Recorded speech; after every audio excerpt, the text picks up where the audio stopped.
قسم خدا کی علی کا جواب کوئی نہیں، قسم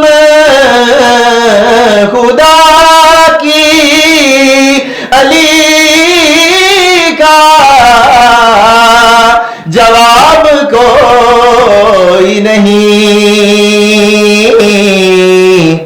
تراب سب ہے مگر بو تراب کوئی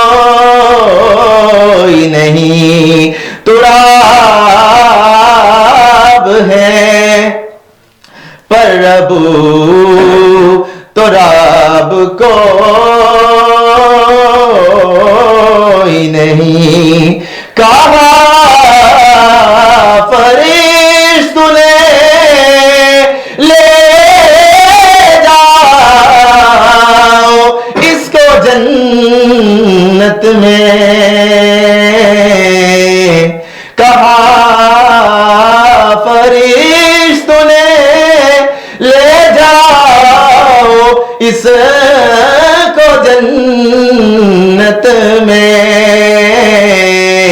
کیونکہ علی ہے دل میں تو اس کا حساب کوئی نہیں، علی ہے دل میں تو اس کا حساب کوئی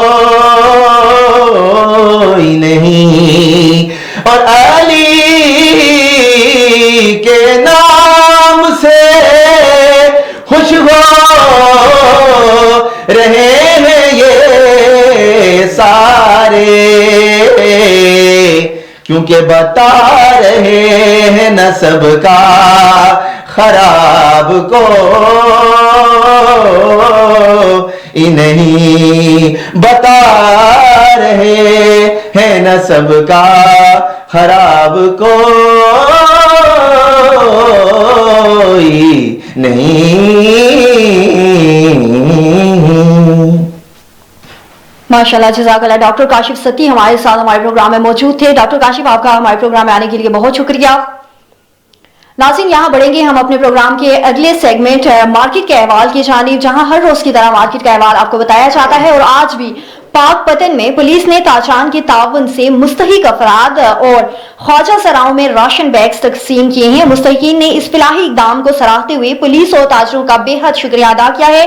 مزید اسی حوالے سے پاک پتن میں موجود ہیں محمد سلیم، اور مزید تفصیلات ان سے جانتے ہیں۔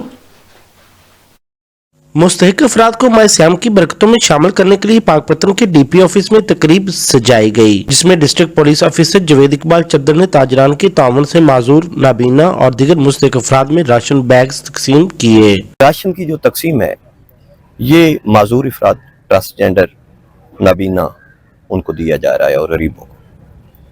اس کا مقصد یہ ہے، یہ صرف میسج ہے کہ ان کی خوشیاں ہماری خوشیاں ہیں، ان کے دکھ ہمارے دکھ ہیں۔ پولیس کا صرف یہ فرض نہیں ہے کہ صرف کرائم پہ کنٹرول کریں، پولیس کا فرض یہ بھی ہے کہ ان کی خوشحالی، ان کے چہرے پہ مسکراہٹ، وہ جس طریقے سے آ سکے اور امن رہ سکیں، ان کی ضروریات پوری کر سکیں۔ راشن بیگز ملنے پر مستحق افراد نے پولیس اور تاجروں کے اس اقدام کو خوب سراہا اور کہا کہ ماہ سیام میں راشن بیگز کی تقسیم ان کے لیے کسی نعمت سے کم نہیں ہے۔ نابینا، گونگے بہرے اور خواجہ سراں نو خشک راشن تقسیم کیا گیا، انہوں نے بڑی مہربانی۔ پولیس اور تاجروں نے اس کار خیر میں خواجہ سراؤں کو بھی شامل کیا تاکہ ہر طبقہ رمضان المبارک کی برکتیں سمیٹ سکے۔ جی تو ناظرین، یہ تھا ہمارا آج کا پروگرام۔ امید کرتی ہوں آپ لوگوں کو پسند آیا ہوگا۔ چاہتے چاہتے ایک خوبصورت سی بات آپ کو کہتی جاؤں گی کہ 20واں روزہ اس بات کی یاد دہانی کراتا ہے کہ رمضان مبارک کا آخری اشرا شروع ہو چکا ہے، جو مغفرت، رحمت اور جہنم سے نجات کا اشرا ہے۔ اس موقع پر خود کو زیادہ سے زیادہ عبادات، توبہ اور دعا میں مشغول کر لیں۔ ایک خوبصورت سی نصیحت چاہتے چاہتے کروں گی کہ رمضان مبارک کا اہتمام قریب ہے،